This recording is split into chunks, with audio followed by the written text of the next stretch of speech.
Hey, welcome to the One Piece at a Time Distilling Institute with your host, the alchemist of Indiana's Black Forest, Alan Bishop. Hey, this channel is all about home distilling and legal distilling. If you've got questions, reach out to us in the comments below, social media, or via bishopshomegrown@gmail.com. And don't forget to check out thealchemistcabinet.com. All right, so back with the One Piece at a Time. Well, hold on. I got to press record on both devices. Fuck's sakes. It's always something. Anyways, back with the One Piece at a Time Distilling Institute and Justin Whaley from Still Learning. Another one of our however many drinks and however many minutes we can get through. I'm not even going to try to preface it this time. So You've given up? I have given up on trying to preface it. It's pointless. So we just did one of these this week at Spirits of French Lick with a barrel dump of Matty Gladden that you guys probably saw. We did like 22 barrels, and I think it got edited down to about 60 minutes. It probably wasn't much more time than that to actually. It really wasn't. Yeah, usually barrel evaluation is pretty quick. So you guys seem to be responding pretty well to these videos and to the audio on the podcast as well. So for those who don't know, you can get the video here on the One Piece at a Time Distilling Institute YouTube channel. You can get the audio on Justin Whaley's Still Learning podcast. He did finally record a new episode, although I'm not sure he put the audio up. He just did video of it. Audio's up. Is it up? Yeah. Okay. All right. I'm proud of you. You going to do another one this week? Yeah. I actually got an idea for one. I feel like you just bullshitted me. No. You sure? I'll do one. Yeah? What's it going to be on? Probably yeast, because I'm going to end up taking that yeast out of the Donner jug. Good deal. All right. So today we've got another tasting of, we got 4 spirits. Yes. We'll probably do a 5th bonus one just for shits and giggles. And really what we're doing is we're working through some stuff that Justin has at his place and then some things that I have here that I haven't given their due diligence as far as publicly. So we're going to taste through an odd array of spirits here today. What do you want to start with? The agave? The agave is pretty light. Yeah, we'll do the agave. And how light's that brandy? It's fairly light. Let's do the agave, the brandy, then this, and then that, because that's pretty heavy. Yep. Awesome. All right, so we've got Dos Gringos Agave Spirits from Red Horse Distillery. My buddy Joe Szymanski, who helped me out with my agave spirits stuff that I've been working on. Joe's a very good friend of mine. If you guys are familiar with Red Horse Winery, it was up in Ohio. They closed maybe 2 years ago, I think, somewhere around there, maybe a little longer than that. But Joe, excellent winemaker, great distiller, now located down in Florida. The agave spirits is kind of his main line of stuff that he's running with. And they did get this picked up in they got approval on all the Total Wines in Florida.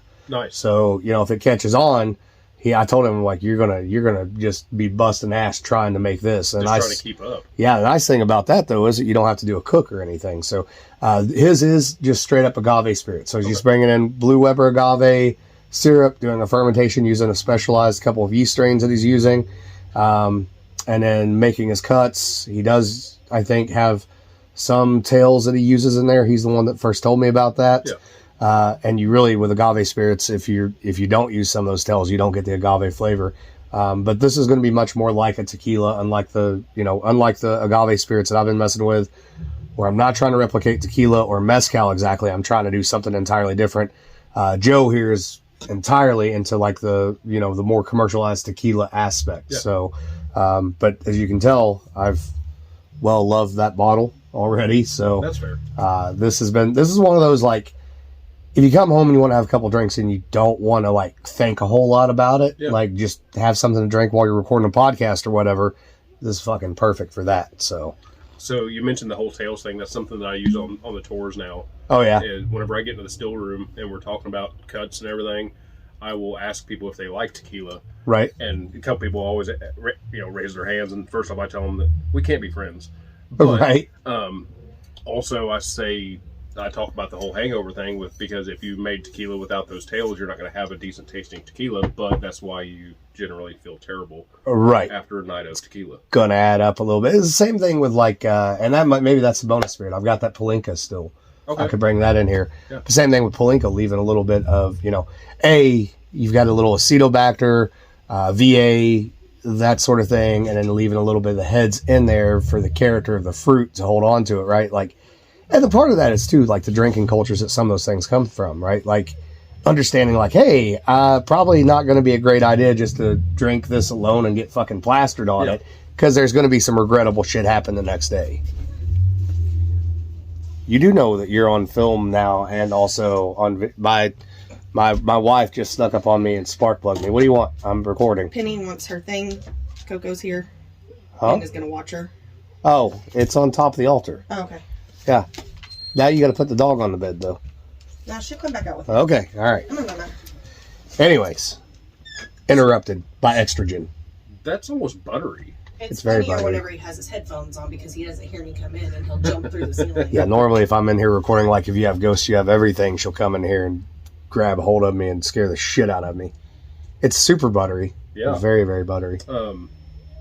Werther's original butter. And little butterscotch thing. And I feel like that's intensified since I opened that bottle too. I think the oxidization has helped with that quite a bit. That's an easy drinker right there. You're going to hate me because I'm going to call it what it is. Yeah. And you don't like this term, but that is smooth. Right? It is. Yeah, no, that's an everyday, like, just a crowd pleaser, right? It's not nothing like super like in depth about it, nothing like funky about it, just straight up like you could shoot that, you could drink it chilled, you could throw it in a frozen drink, whatever you want to do. And yeah, I mean, and to be honest with you, I prefer that over most commercial tequila out there. Well, and you know how I am with tequila. I said it in my last video, tequila can still go fuck itself. Right. I could drink that. I could sit and sip that, do like you said, in a cocktail. Mm-hmm. I think with some different bitters also in that would be really cool. Yeah. I will say the nose lies because the palate is not really like the nose. I No. know a little bit of that butteriness, but not. There's also a little bit of a phenolic or astringency there on the palate too. A little bit, yeah. Which is nice because, you know, when you're using agave syrup, you're not getting that roasted pina thing. So if you don't have a little bit of funk in there, you really don't have anything. Yeah. You know what I mean? It's almost, if you didn't do something different to an agave spirit to sort of enhance it, you would almost might as well just invert white sugar and just do a straight up sugar shine with nothing else added to it. So what that kind of reminds me of is like, and it's weird to be a white spirit and have this taste, but it has the vanilla thing there that you get from a very light reposado. Right. And which is weird. It's almost like the first time I ever had like a Cristalino tequila, something that's filtered back down to clear, and you taste it, it's like that's not supposed to taste that way. Right, just pull the barrel flavor out of it, or pull the barrel color out of it. Yeah. So this is at 80 proof, by the way. So okay, it is a little lower on the proof scale than what you and I normally are drinking things at. Hell, there ain't nothing wrong. Like, it's got enough character to it. I didn't realize it was 80 proof. That's the first time I've ever even looked at the proof on it. To be honest with you, and I've drank over a half bottle of it. So not today, but in general, I've drank a half bottle of it. So I like that a lot. I do too. I think Joe's done a fine job, and I think. Hell, if you were in Florida and you were distilling this, you should be able to sell this all day long to a rum drinking crowd or to a clear spirits drinking crowd. That and a what's the Kentucky Derby drink? A julep. A julep. That and a julep because it has that buttery, that vanilla. Anyway, Yeah. so I think that would go good. Hell yeah! All right, well we'll take a break and get on to the next one. Couldn't find my glass. Where's my glass at? What's going on here? All right, so on to sample number 2. So my buddy Brian Cushing, for those of you who aren't familiar, the Victorian man of the Victorian Bar Room. If you are at all interested in Victorian era cocktails, Brian Cushing runs a channel specifically about that on YouTube called the Victorian Bar Room, and Cushing is a very close friend of mine. We do a lot of historic distilling reenactments together at Locust Grove, and he's been working with me at Spring Mill as well. Honestly, for anything Victorian, especially clothing and or spirits and or cocktails, he's kind of the go-to guy. So recently they'd done a series from last summer where they'd gone out west to South Park City. If you guys haven't seen the videos, they're worth watching if you're into sort of the Old West sort of thing, because that's very much the sort of the environment that they were in. And they came across a distillery out there called Snitching Lady Distillery. Brian actually did a video with Snitching Lady. Cool little copper pot, still distillery. Fairly small. I mean, the footprint of it, like their stills are kind of stacked one on top of the other. Like it looked a little bit hard. Like, yeah, I'm not sure that I would want to work in that environment with the open flames and all that stuff, but it looked really, really cool. Brian and Amy were nice enough to bring me back this, I don't know what that word is, and my eyes are still kind of fucked up. Justin, what is the top word there? Bobana? Bobina. Bobana? Bobena. Bobina. Bobina apple brandy. Bobina apple brandy. So these guys are out in Colorado, obviously. This is bottled by Snitching Lady Distillery. What is the proof on here? Let's 100. see. 100 proof? Yep. And there's really not a lot of information other than this is batch number 1, aged a minimum of 12 months, and distilled by, and there's initials there. So apparently they have multiple distillers. Did have a cool little green wax cap on cork, which I always think is awesome. I don't know why. I just think wax is fucking something classy about wax. There is. Even if it's a bitch to get off. So we already had that round. We did. So it is a very light straw color or amber color apple brandy. Definitely done in more that frontier style. Much like the real traditional Hoosier apple brandies that would have been made here would have been much more this color at the time than what we currently make at Spirits of French Lick. And I have had a couple drinks of it, and I forgot that I had it up there, or else we would have had it on the show before now. It's got a nice apple nose, like almost apple blossom. Mm-hmm. Love the nose on that. Yeah. Little perfumey. It almost goes like applesauce on the nose, is where it goes for me, like Mott's applesauce. Yeah. And see that in like Mott tasting kid or fat kid note, I guess you could say. So like Mott's applesauce smells so freaking appley, but right? Then you eat it, and it's not appley. You get disappointed. Yes. Yeah, it's like they used to have Mott's apple juice that you could buy in the can. Like we had one of those machines at my elementary school. And they had all kinds of fruit juice in there, and I bet they made $1 million off that thing in a couple of years. It was crazy. That is a wonderful nose, though. Yeah. Like it's super perfumey. It's very, very again applesauce, wine sap apple in particular. It sort of goes that direction. Where there's kind of a sweetness and a tartness there, but it's not like a crisp apple, more a little bit, again, kind of mushy, like applesauce. Oxidized. Yeah, almost. Yeah. So I'm really excited to dive into that. The nose is kind of weird because with me, a lot of times nose stuff, it's there and it's gone. There's no quote unquote finish to a nose. This like carries over and it gets. That is. It's weird. Straight up apple juice and applesauce with little brown sugar. Very little ethanol burn to it for being as young as it is and being 100 proof. Super smooth, entire palate, front to back, straight up. Like there'd be no, like you could blind that with anybody. There'd be no doubt that that's apple. Yeah. That's apple something, whether they knew it was brandy or not. Yeah. It kind of reminds me, so that the apple that I did, whenever we did the stripping run on it. Right. Super appley, but then we did the doubling run, and obviously you lose some of that. This has the nose and the palate of that first stripping run of that. Yeah, I'd be real curious to see what their protocols are on their apple brandy, and they may be one I need to reach out to for distillers talk at some point and get more in depth with them, because that's a really, really nice apple brandy, traditional style apple brandy. It's light enough. Once again, kind of like that agave spirit. You could just pour that. Or in a split cocktail. Oh yeah. I don't know if it would be. I don't know if it's hearty enough to hold up to a cocktail of its own accord. But I think you could definitely add, or it could add a great complexity or another layer to a cocktail. Oh yeah, absolutely. Like if you wanted to do something with a rye whiskey alongside that, I think the perfumey sort of aspect and the sweet aspect would hold up to rye whiskey and contrast more than enough that you could definitely split a cocktail. You mentioned mint julep earlier. This would actually be really cool in a mint julep. Oh, yeah. Or in honestly, this would be fucking excellent in a Moscow Mule. Oh, yeah. This would work great for that. Yeah. I think you'd have to be kind of choosy on which ginger beer you used, because I think if you used one that was too much, you'd lose a lot. But if you got a light enough one, or even if you just do a Moscow Mule, Tiff's going to give me shit for saying this because we recently switched to using ginger ale. Ginger ale, yeah. Instead of ginger beer. And I raised a holy stink because I'm right. It's not going to work. It's not going to work. Right. But this and ginger ale would be great. Yeah, like Canada Dry or something like that, or even Ale 8 would be really good. Even one of the flavored L8s, like the cherry L8, would be excellent for something like that.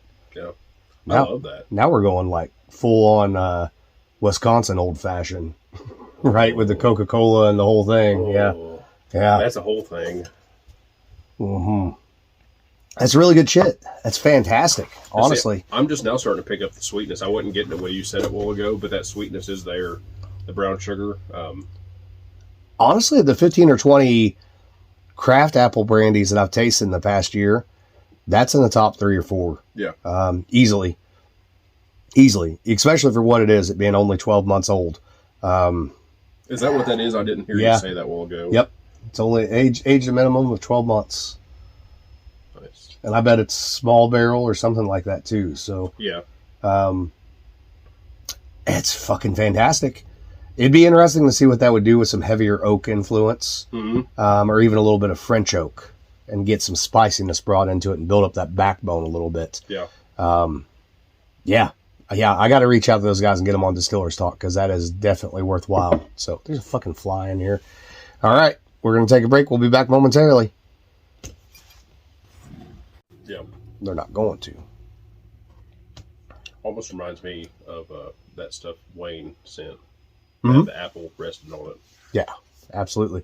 All right, back for segment 3. So next 2 are what you've got on hand over there, Justin. Yeah.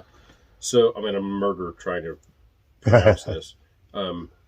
Reborel de Clemens is about the best way I'm going to say it. Exactly.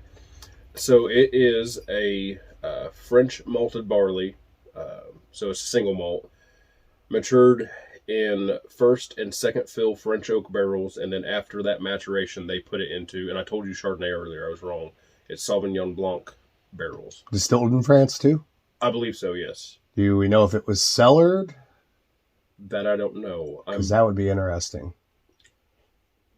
I'll tell you what I think. I would say yes, cellared, because I've obviously tried it. But I brought this because it's funky, and I know how you feel about funky stuff. And I honestly forgot I had this. A friend of mine sent me a sample of it, and I tried it and just set it on the shelf.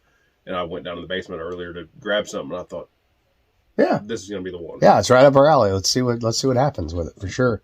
Yeah, because I know there was there are some companies that were distilling single malt in France. I believe in Normandy in the Calvados region. Yeah, might as well finish that off. But there was also a trend not too long ago, and I cannot remember what any of the company names were, where they were actually buying new make single malt Scotch whiskey and then bringing that into France, and then they were maturing it in cellars, which is kind of an interesting concept. Of course, you can't call it, Scottish single malt at that point, or Scotch whiskey. It becomes kind of its own category.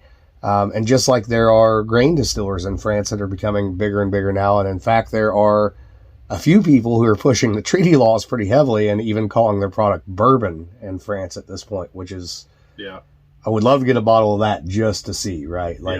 I mean, are you really going to try to tell the French that they can't make bourbon considering the name? Yeah. I mean, really? It's kind of like all the stuff in New Zealand and Australia and all that. Right. Yeah, exactly. I mean, I get it. I get why we protect that name, but also, I'm not going to tell the French, fuck off with that, Right. So, I don't know, but I'm also one for coloring outside the lines, and I could care less about most of the categories, one way, shape, form, or the other, as long as it's good stuff. It's just a name. Yeah, exactly. And why not make cellared bourbon, right? I mean, if anything, the French have proven with cognac that you don't have to have those huge shifts in temperature to get good stuff out of the barrel. Exactly. So, barometric pressure will do all that for you. Oh yeah, might take a little longer, but it's worth the wait. Oh man, that's mineral on the nose already. Yeah. Like Flintstone vitamins. I will tell you, I tasted this, and after I did a little research on it, which was very minimal, but just figuring out what it was, this made me want to take every bottle of scotch I have at home and put it in a white wine barrel. In a white wine barrel? Yes. It honestly, on the nose, reminds me of the country Georgia, one of the oldest winemaking regions in the world, if not the oldest. But they make a white wine where they actually leave the grape skins on. They call it orange wine, and they age it in an underground, like in a qvevri. It very much so has that same sort of nose. Although this doesn't go like acetaldehyde, it goes more like, my initial reaction was Flintstone vitamins, and I'm thinking specifically of like the citrus Flintstone vitamins. Yeah. It has that minerality, and it has almost it's weird, like a chalkiness. It's almost like Tang. Yes. It's like Tang, yeah. You opened up a thing of Tang, and you got the dust smell. Right. And not like, and I don't mean this in a bad way, it's not like the name brand Tang. Oh, no. Right? This is like the dollar store great value Tang. The Tang you need to shake up to make sure you get it mixed. Right. Yeah, they didn't get it well in the factory.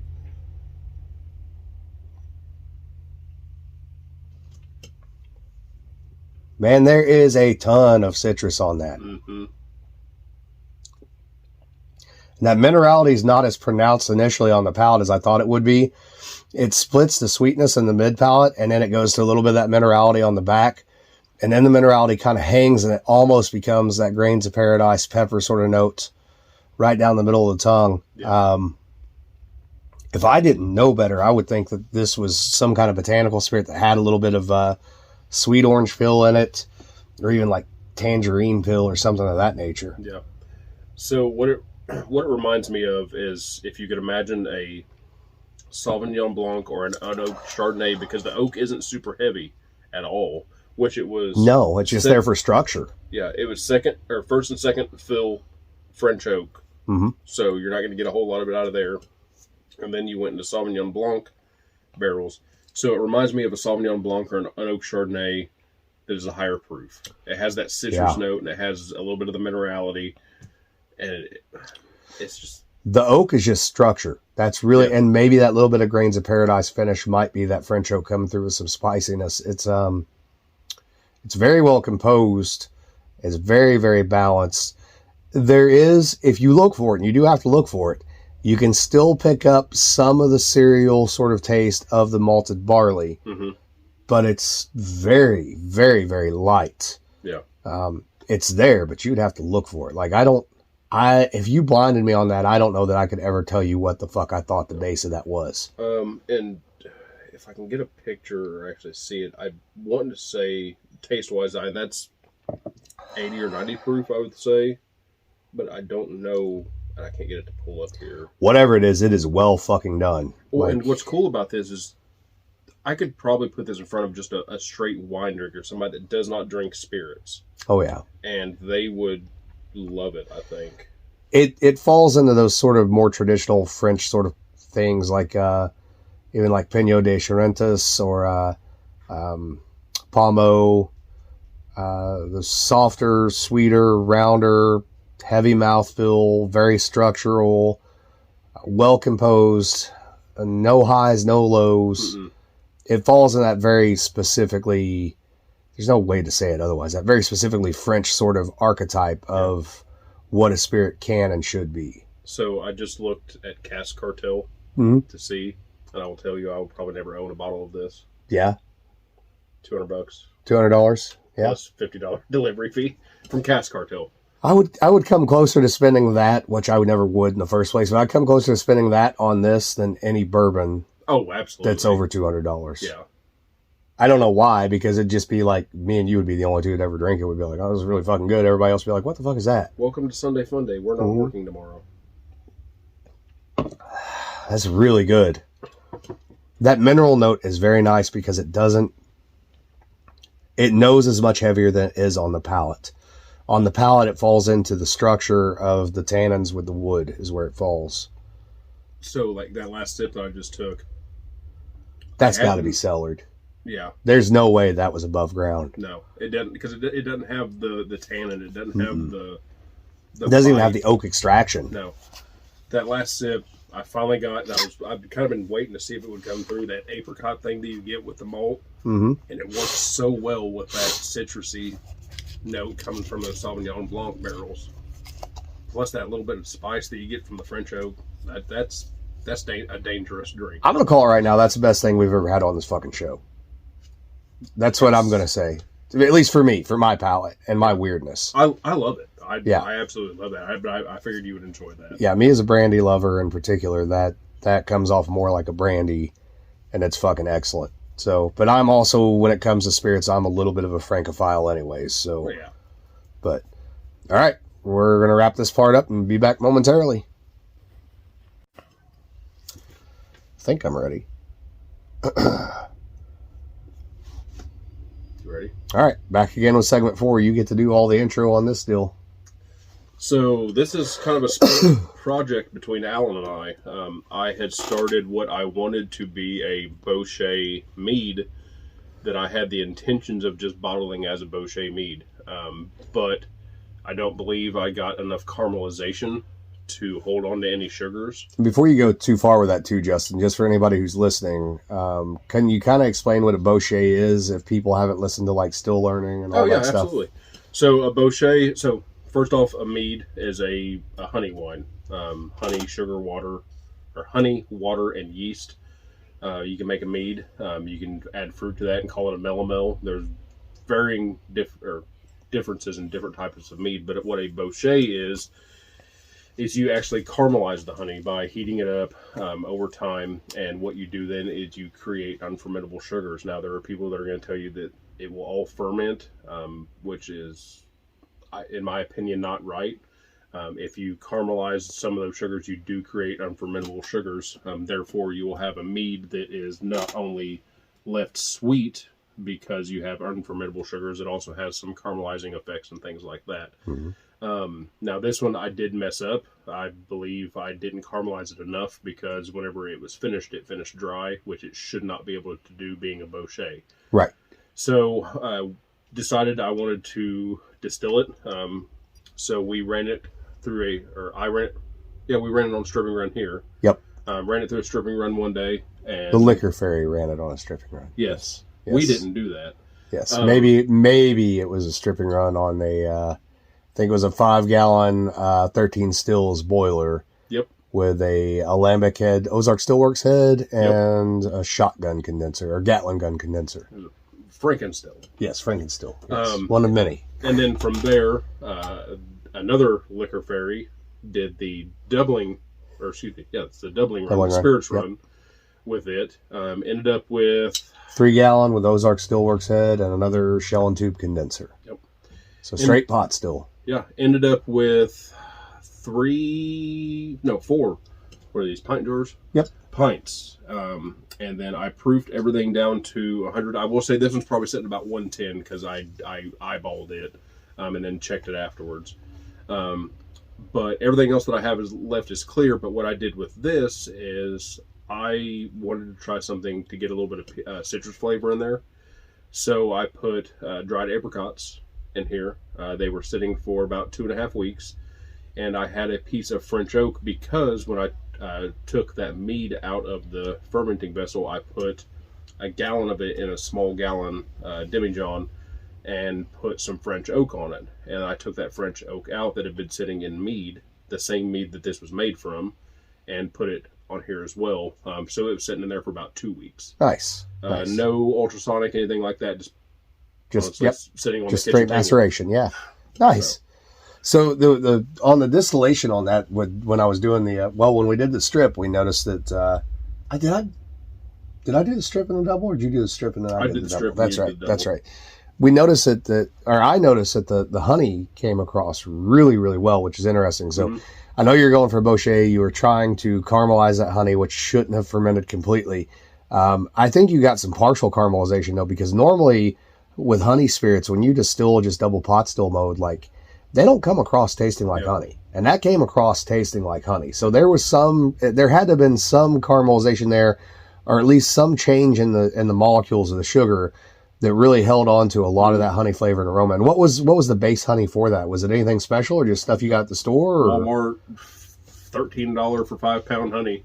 Right. Cheap shit. Nice. Well, it worked out well. And I will say there was more oils in this than I thought there was going to be, because when I started proofing down the first piece of a little bit of water I poured in there, I thought, oh shit, I went too far. Yeah. Because a lot of the honey you get at the store too is not pure honey. A lot of it's got sugar mixed into it, sugar syrup, etc. So if you go to Walmart, there's a 5-pound thing. It looks like a miniature milk jug is what it looks like, and that's what I use for all. If I'm going to make mead, unless I'm wanting to do something just special, that's what I use for just about everything. Yeah, that's not bad. Not a terrible price on that either. So no, that distilled extremely well from what I remember. And if I remember, I think I even told you on the doubling run, I thought I missed the tails cut just a little bit because I got distracted doing something else. But if I did, it didn't come across very much. Also, the apricot thing, I'm curious, did that idea, was that stemmed by Wayne Herbert from Ozark Steelworks and the apple brandy thing? A little bit of that, and also I remember you telling me whenever I first started at Spirits French, like we were talking about peach brandy and aging something on peaches. Yeah. And you said apricots work a whole lot better. Yep, like a Geist or like even those wines that I was doing. Mm-hmm. Yeah. Now, I will say, so this is the second distillation as far as honey that I have done. This has a whole lot more of the honey in it. And like I said, that is on apricot and the French oak, so the color is coming from that. But it has a nice honey color to it, though. Yeah, it does. I thought about, I might take this one after we go through this and do a little bit of sweetening just with a touch of honey, just see what it does. But honestly, I think it's fairly sweet as it is. Nose on it, straight up apricot, for sure. Maybe a little bit of that structure from that French oak there.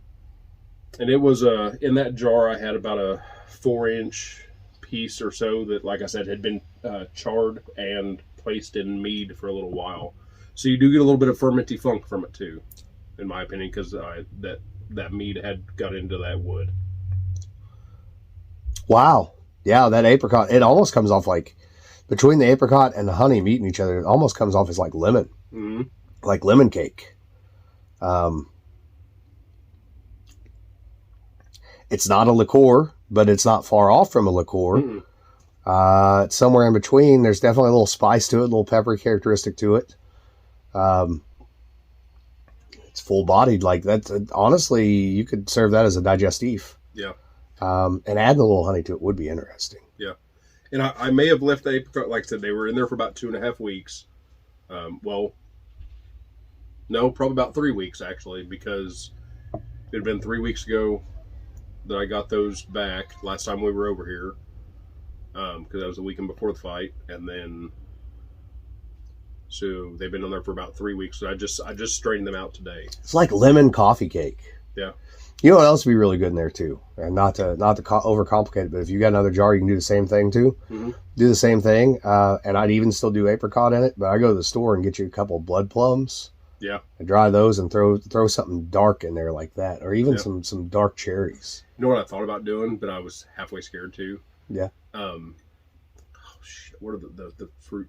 The fruit old people eat to help the bowel movements. Like prunes. Prunes, yeah. Prunes or dates or something like that. Yeah.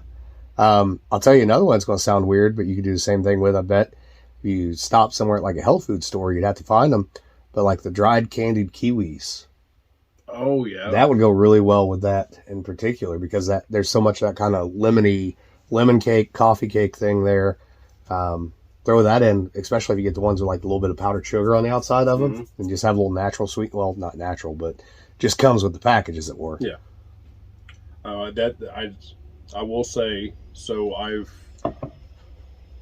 like I said, this is my second distillation as far as honey stuff goes, and I've helped. I wish all honey came across like that when it was distilled. Right. So that might be the thing that you have to do with honey is probably the next one I do.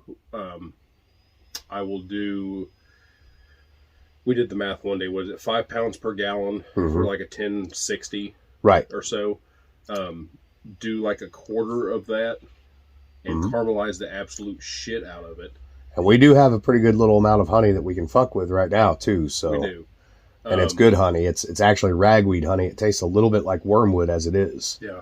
But just do almost like a split fermentation or a split cook or whatever you want to call it, to where part of that honey you caramelize the shit out of, then you combine the uncaramelized and caramelized honey and do the ferment and see if you hold on to more of that. That's really good, man. Like that is, it's honestly, it's right on the edge of that pastry thing or that baked good thing. Oh, shit. You can put that to fucking coffee.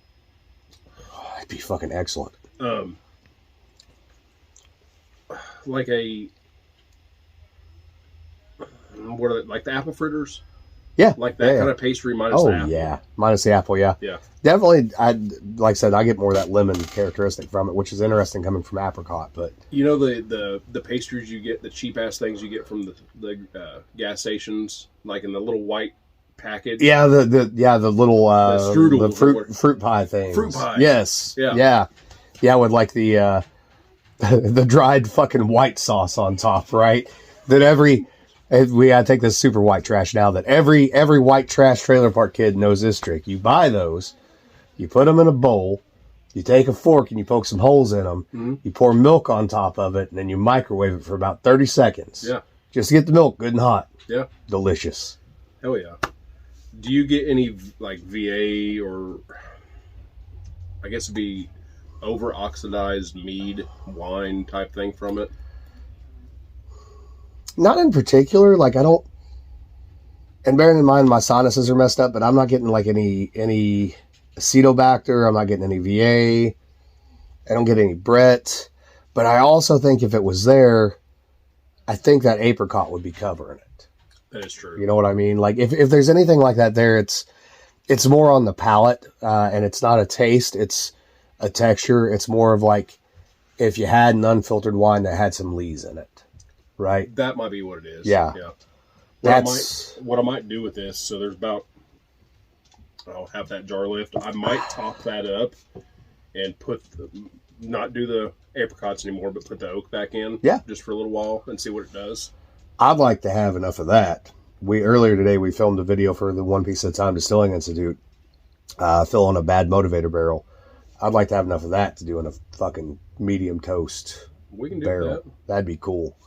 That'd be a fun one to do. We've got the honey. Yeah. That might be something we do with a bad motivator barrel then in the future for the One Piece at a Time Distilling Institute and Still Learning channel. So absolutely. All right, we'll be back momentarily with a bonus spirit.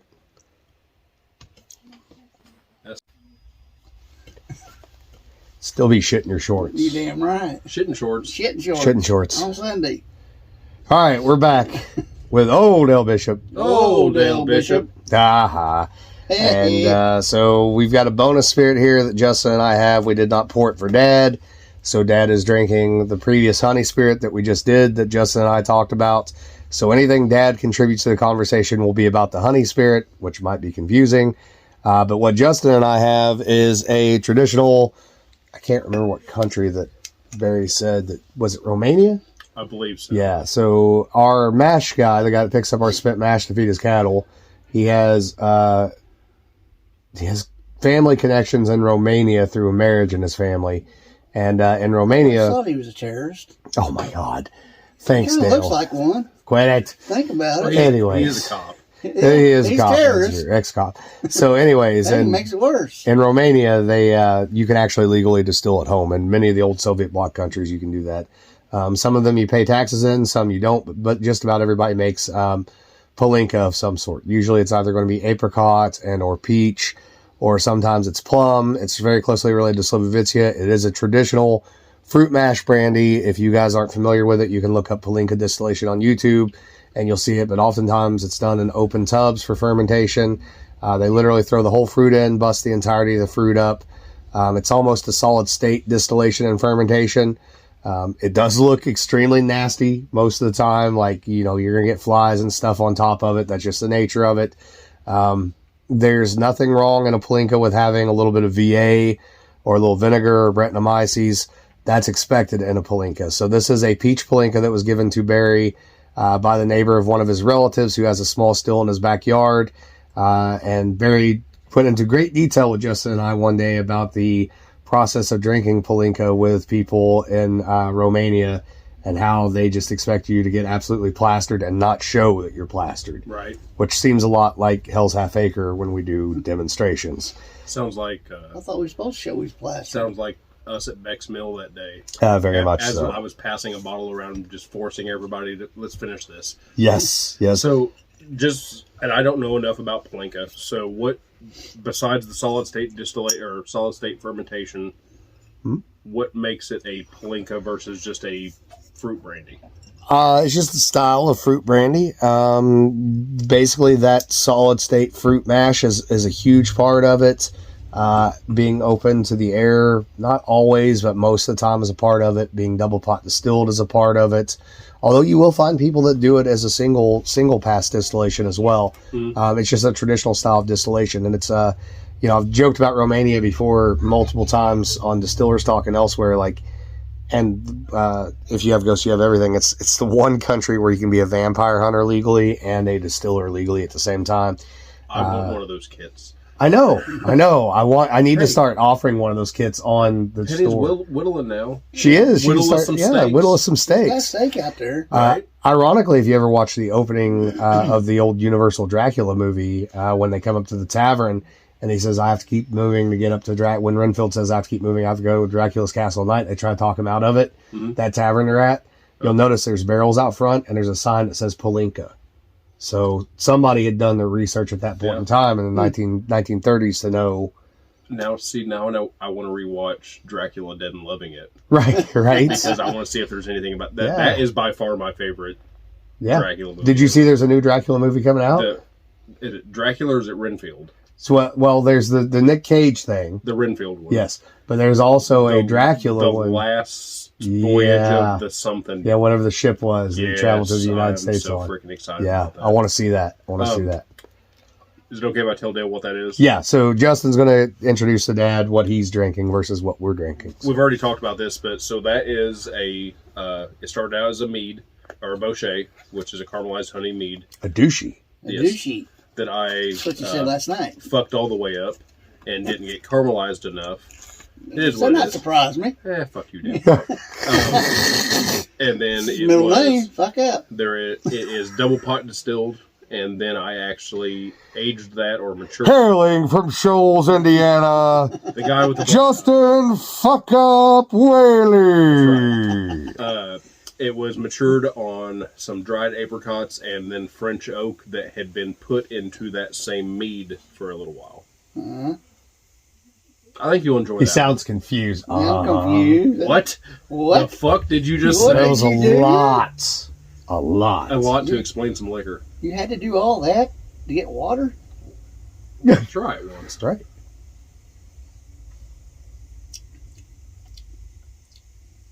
That's actually quite good. Yeah. It tastes. I was not expecting that from the initial face. Did you see that? Yeah. It's more of like a soft drink taste to me. I mean, it's sweet. Yeah. It's not hard. Yeah. Don't burn. I'm hard. Justin's You on wish. that That's show. what your old lady always says about you too. You're a legend in your own mind. Do I need to call Tiff? Put her on speakerphone? Right? You get like some I don't want to give her a third degree and cross-examine her on phone. get like some lemon cake characteristic from that. Yeah, Like some coffee cake. coffee cake. Yeah. Get another taste too. Kind of this like a 7-Up taste. A citrus there. I can Yeah. see that. Right? Something else there too, but I just can't figure out that taste. All right, moving on. Yep. Palenka. Now, I will say, I've tried this before when we had it at the distillery whenever Barry brought it to us. The nose, and I remember the nose because I remember the first time I smelled it, I was like, that's fucking peach kerosene. Right? The nose is better on it now than it was. Mm-hmm. It's still ethyl acetate, acetaldehyde. If it doesn't hurt your teeth a little bit, it's probably not Palenka. If it hurts your teeth when you smell it, you know you're doing it right. Right? This is the shit you drink when you're still worried about the Black Plague. Got scurvy? Have some Palenka. But you know, there Black is plague don't kill you. This will. an appreciation for it though too, which is like you're not going to sit down and you typically wouldn't be sitting down and drinking just this. You'd be having a beer and this. It'd be a beer and a shot. Yeah. You know what I mean? And 2 or 3 of those, you're going to be feeling pretty fucking good. This is the Romania, the Romania version of Irish whiskey and Guinness. Yes. You take a shot and then you kill the beer to get taste out of your mouth. The peach is there. The aroma's there of the peach for sure. Absolutely. I suspect that they did do sugar in this as well because it's pretty hot. Well, and what's weird is it's overripe and underripe peach at the same time. Yeah, and that's typical. That's pretty typical because they're picking up whatever fruit hits the ground. Really. Yeah. And I say underripe because it has almost like a peach pit. Like if you're eating a peach when you get to the pit, and if you're like me, you try to get every little bit of peach flesh as you can. When you get to the pit, there's that briny. He always was a flesh eater. Jesus Christ, Dale. But there's that briny, minerally, pitty thing that's there next to the pit, and that's there. But it's also overripe peach because it's sweet on the nose. Some old lady said last night. And on the palate, it's buttery as you'd expect from peach. Yeah. And the aroma of the peach is there on the exhale, but there is a lot of ethanol. There's a lot of burn. There's a lot of aggressiveness. There's a lot of assertiveness, which speaks to me of highly refined white sugar in particular. Mm-hmm. The underripe peach thing is there, and that you can almost taste that it's green. It's almost like you bite into a peach, it isn't quite ripe, and even if it smells good, you get that more crunchy, phenolic, weird thing. Yeah. Or even almost like honeydew melon a little bit. Yeah. Yeah. And I hate honeydews. But I think that sweetness that's still there that carries over, and that butteriness with the body just pushes all that to the side. Like you get that front palate. Yeah. But it pushes it to the side, and I think that kind of comes back at the end though too, because there's that VA thing. Right. Yeah. Which is not considered a fault in this particular spirit. No. And I will say, from the first time I tried this, because I'm not going to say I didn't like it. Right. But it just wasn't different. It's not my thing. Yeah. To now, it is different. No, yeah. Yeah. I certainly had peach moonshine in the United States that very much resembles this. For Absolutely. Sure. And I will say, I do agree with the sugar thing, the sugar bowl, because it is hot. It's weird because it's front of the palate, you get that burn right here in the front of the nose, but then it's gone. But then by the back of the palate, it's back, which is freaking weird. I also love that there's nothing to tell you what proof that is. We never did measure that at work, did we? We did not, but it's got to be up there.